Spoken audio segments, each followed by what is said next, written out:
Salut, chers bien-aimés auditeurs, et soyez bénis.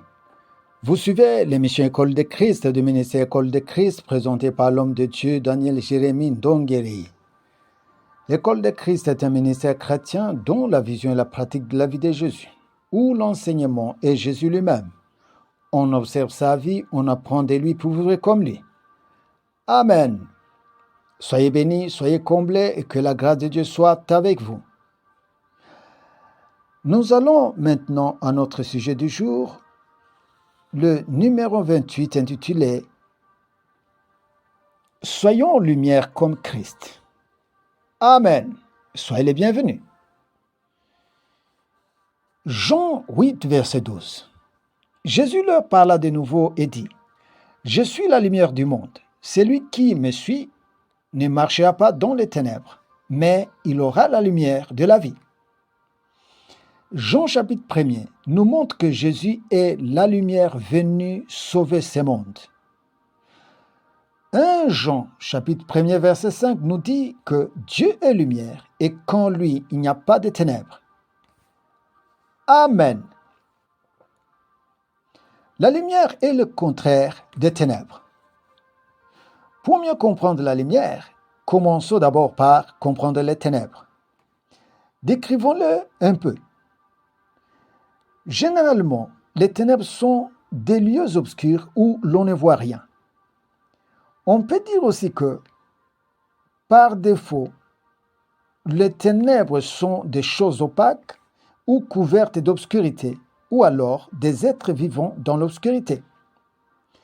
Tandis que, du point de vue spirituel, quand la Bible parle des ténèbres, elle fait allusion aux esprits impurs, au diable, à l'enfer, au péché, au mal, à tout ce qui est du diable. Vous lirez Matthieu 22, verset 13 et Jean 3, verset 20. Maintenant, quand on est encore païen, on a pour père le diable. Cela veut dire qu'on est sous l'administration du diable. On est conduit par les démons, le péché et la nature pécheresse. On est esclave de cela. Bref, on est sous la domination des ténèbres. Matthieu 4, verset 16 nous dit que les païens sont assis dans les ténèbres. Maintenant, quand on reçoit Jésus, vous comprenez que là, c'est la lumière qu'on reçoit. On change de camp, de territoire, de vie. On quitte les ténèbres pour la lumière. Désormais, on a pour Père le Dieu créateur. On a pour maître Jésus. On a pour directeur le Saint-Esprit et la parole de Dieu. Quand nous sommes dans le Seigneur, c'est supposé que nous ne sommes plus dans les ténèbres. Nous n'agissons plus par les ténèbres. Nous n'obéissons plus aux ténèbres. Matthieu 5, verset 14 nous dit « Vous êtes la lumière du monde ». Éphésiens 5, verset 8 nous dit « Autrefois vous étiez ténèbres, et maintenant, vous êtes lumière dans le Seigneur. Marchez comme des enfants de lumière. » Vous lirez 1 Thessaloniciens 5, verset 5. Cependant, il est à constater que malgré que nous soyons dans le Seigneur, les ténèbres peuvent toujours nous hanter, nous souiller, se coller à nous parfois. Nous pouvons venir dans le Seigneur et être sauvés, mais sans être libérés totalement de certaines choses. Cela peut être un péché que tu ne veux pas, mais qui te suit toujours et te suit. Cela peut être les esprits impurs ou les actions du diable en toi. C'est pourquoi tout chrétien est dans un processus de transformation spirituelle pour se libérer de ces différentes choses.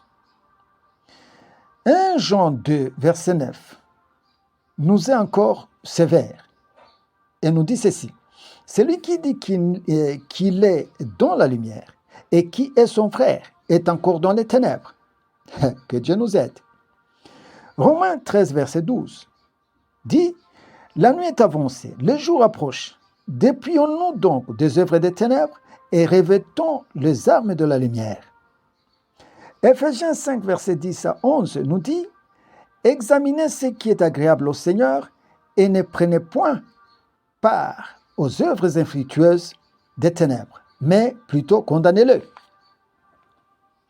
1 Jean 1, verset 6. La Bible dit, « Si nous disons que nous sommes en communion avec lui et que nous marchions dans les ténèbres, nous mentons et nous ne pratiquons pas la vérité. » Alléluia.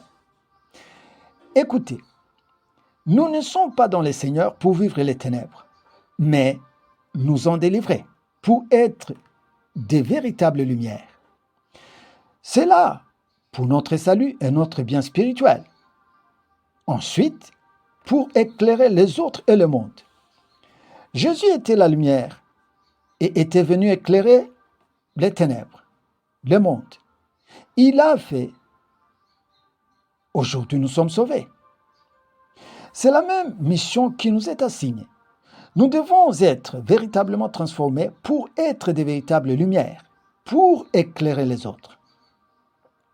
Les païens sont spirituellement dans les ténèbres. C'est notre lumière qui les amènera au Seigneur. C'est vrai que nos prédications peuvent changer le païen, mais aussi notre façon chrétienne, nos actions de lumière, notre comportement de lumière. Notre attitude sainte et irréprochable est une puissante prédication qui convertit les païens. Les fruits de notre esprit peuvent changer le monde. Non seulement nos paroles transforment, mais aussi notre façon de vivre. La prédication dont le monde a besoin aujourd'hui est notre vie exemplaire, irréprochable à l'image de Christ. Elle seule peut changer le monde. C'est pourquoi nous sommes appelés à être des vraies lumières. Partons d'un principe optique. Les ténèbres, l'obscurité sont chassées par la lumière. Donc, notre lumière brisera l'incrédulité, le péché, le diable et les œuvres des ténèbres autour de nous. Les personnes qui étaient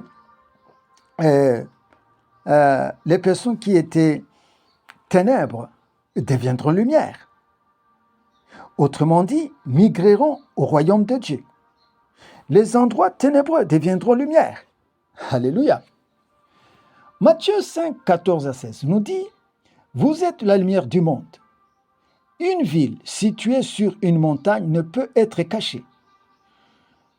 Et on n'allume pas une lampe pour la mettre sous le boisseau, mais on la met sur le chandelier et elle éclaire tous ceux qui sont dans la maison.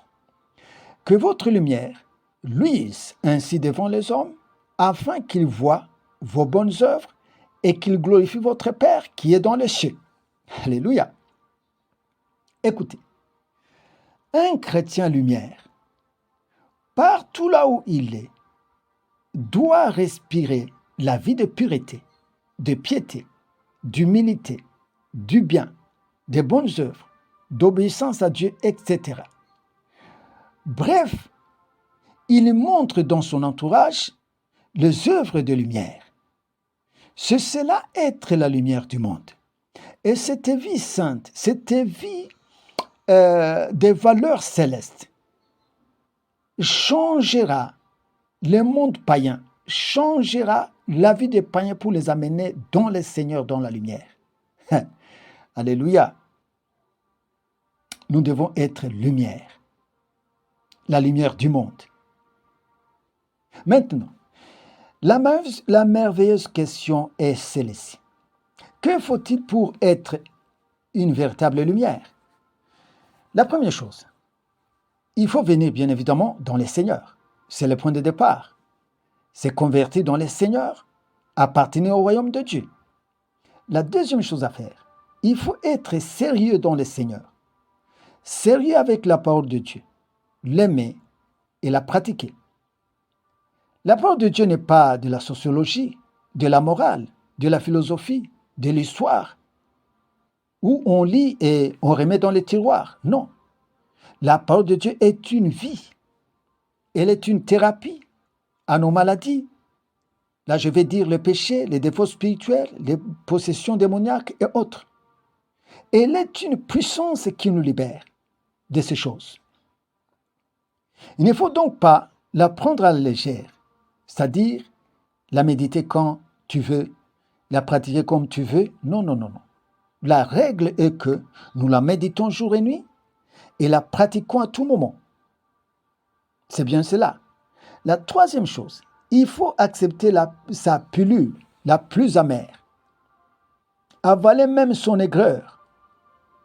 Par exemple, porter la croix, renoncer à soi-même, aimer son ennemi, patienter les épreuves, souffrir pour Dieu et pour les autres, sacrifier ses intérêts pour Dieu et pour les autres.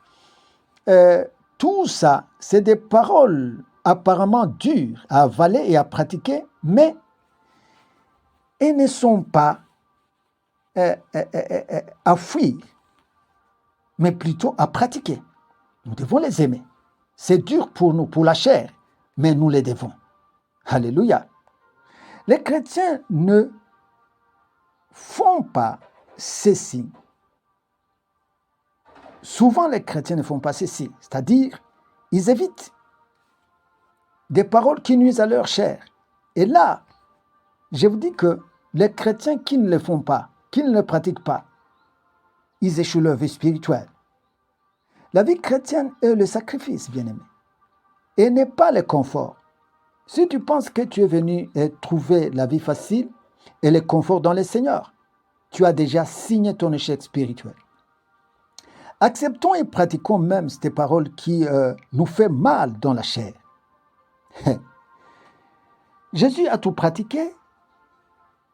C'est pourquoi il était véritable lumière. Quatrième chose, il y a d'autres instructions de la Bible nous montrant comment nous pouvons nous libérer des ténèbres et des œuvres des ténèbres. Il faut les connaître et les suivre. Pratiquons toutes les instructions de Dieu dans la Bible.